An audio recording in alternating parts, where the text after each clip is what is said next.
In this episode of my prog rock show, I wanted to teach a lesson on how to dance to prog rock. However, it didn't go over well with the focus group. That's the last time I use a focus group. I decided to connect some dots with different prog musicians and bands, in which I call connecting the dots. This gives me a chance to delve into some history, which I enjoy. Other prog rock channels like Graham Allen Vinyl do a much better job describing the music than I do. Graham has been very kind and supportive to my channel. I will leave a link to the Graham Allen Vinyl channel in the description below. He has an amazing channel and truly goes deep into the rabbit hole and has made some great suggestions to me. This video is going to be all over the place, so I'm going to apologize in advance. Let's begin.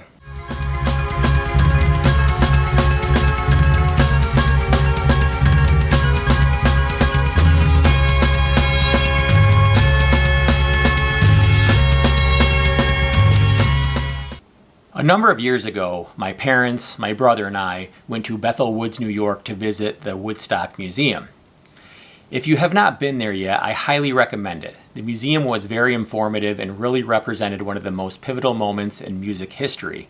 We were even lucky enough to go there for a limited Beatles exhibition.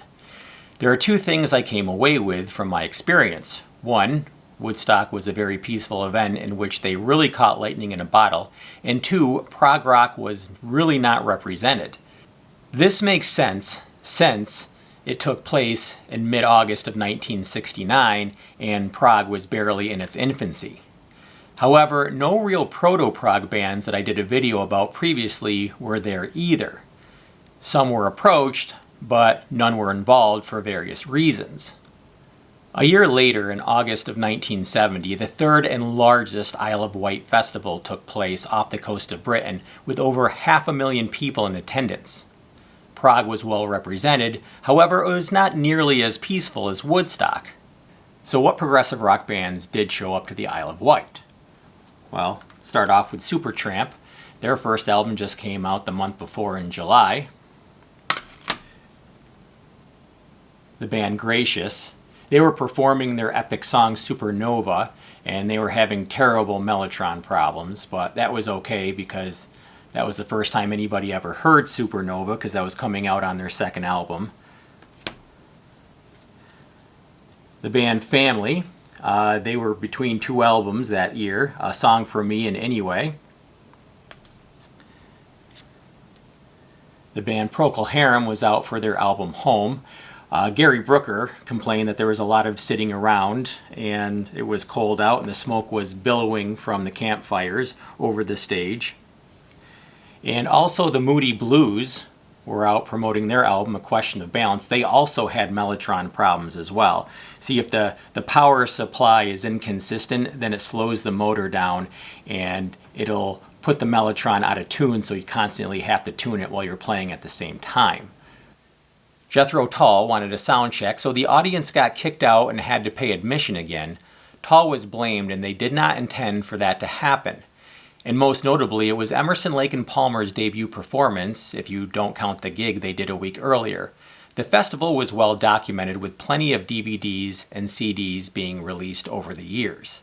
Many groups that performed at Woodstock were at the Isle of Wight Festival as well, like Melanie, The Who, 10 Years After, Joni Mitchell, just to name a few. Richie Havens had ironically closed the festival because he actually opened the Woodstock Festival. And don't forget, he was actually a guest vocalist on Steve Hackett's second album, Please Don't Touch. Jimi Hendrix had also performed at both festivals.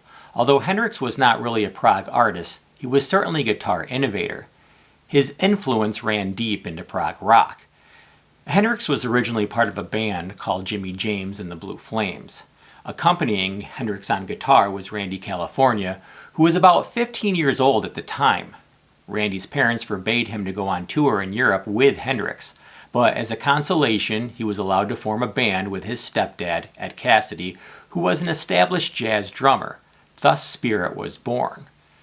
Spirit frontman Jay Ferguson would later be known for his hit song, Thunder Island. I kind of like that song.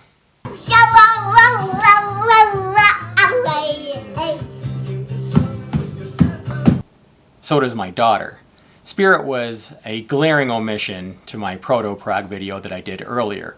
Their first self-titled album made quite a statement, and their fourth album, The 12 Dreams of Dr. Sardonicus, should be required listening because it is truly a classic. In Keith Emerson's autobiography, Pictures of an Exhibitionist, he recounts touring with his band The Nice and the Jimi Hendrix Experience as a package deal. The bill also included The Move, which would eventually become Electric Light Orchestra, and Pink Floyd. In one instance, the Nice guitarist Davio Liss had to sit in for Pink Floyd when Syd Barrett was a no-show. It then became a rule that Syd Barrett could only be replaced by a guitarist named David. Keith Emerson also recounted that Jimi Hendrix would treat him like a buddy one night and then ignore him the next night. I guess that's a part of fame. Arthur Brown would actually refer to Keith Emerson as the Jimi Hendrix of keyboards. Rumors did surface that Hendrix was considered to join Emerson, Lake and Palmer during their formation, but it was pretty much just that, a rumor. Vandergraaf Generator had supported Hendrix in November of 1967. According to guitarist Robert Fripp of King Crimson, Vandergraaf singer Peter Hamel aspired to be the vocal equivalent of Hendrix. If you are considered the Jimi Hendrix of anything, that is quite a compliment. Maybe I'll be considered to be the Jimi Hendrix of prog rock YouTubers. Anyways, the influence of Jimi Hendrix could not be overstated in prog rock. Keith Emerson had once been telephoned by Yes to replace keyboardist Rick Wakeman for the Relayer album. The offer was turned down when Emerson asked, "Why do I need to join Yes when I have ELP?" Fair question. I can almost imagine Emerson jumping over his keyboards while performing Roundabout on stage. Yes would soon find Patrick Moraz, a Swiss keyboardist who was originally in the prog outfit Main Horse. Moraz would be plucked from the band Refugee, which was a reformed version of Keith Emerson's previous band The Nice. Moraz would eventually be forced out of Yes upon the return of Rick Wakeman, but would soon find a place in the Moody Blues, who needed a keyboardist after the departure of Mike Pinder. Moraz seemed to always be replacing someone, although he's a phenomenal player in his own right. Moraz did claim that he went unpaid for Yes's successful 1976 tour. 2 years after the Isle of Wight festival in 1972, Emerson, Lake and Palmer and Jethro Tull would cross paths again, this time at a Hilton Hotel in Tokyo, Japan. According to Melody Maker journalist Chris Welch, Jethro Tull frontman Ann Anderson would storm out saying, "I'm not staying at the Hilton with ELP." Tull would book another hotel. But time must smooth out egos of epic proportions, because Keith Emerson ended his autobiography with a touching moment between himself and Ann Anderson while ELP were supporting Jethro Tull during a 1996 tour. Emerson had just finished playing his first gig after surgery on his right hand. It was questionable whether he'd ever be able to play again. Anderson was there to console Emerson during an emotional moment in his dressing room. I would return to Bethel Woods in June of 2019, this time with my pregnant wife for a sort of prog festival. It was Yes's Royal Affair tour, and they were supported by Carl Palmer's ELP Legacy featuring Arthur Brown, John Lodge from the Moody Blues, and Asia featuring Bumblefoot. I have vivid memories of driving down Route 17 through the hills of upstate New York on the most beautiful summer day.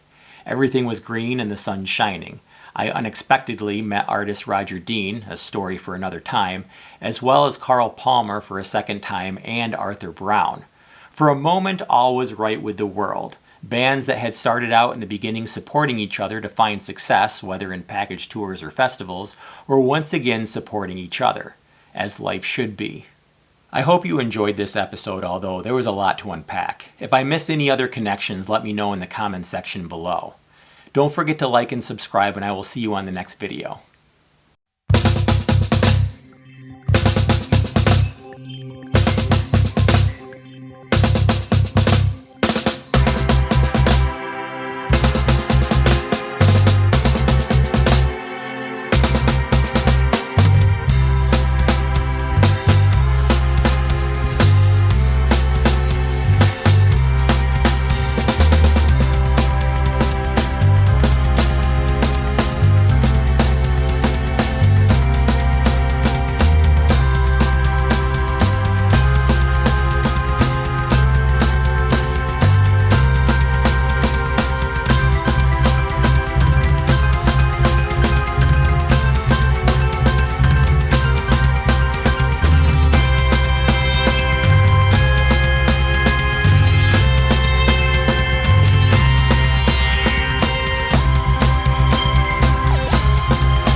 close, hands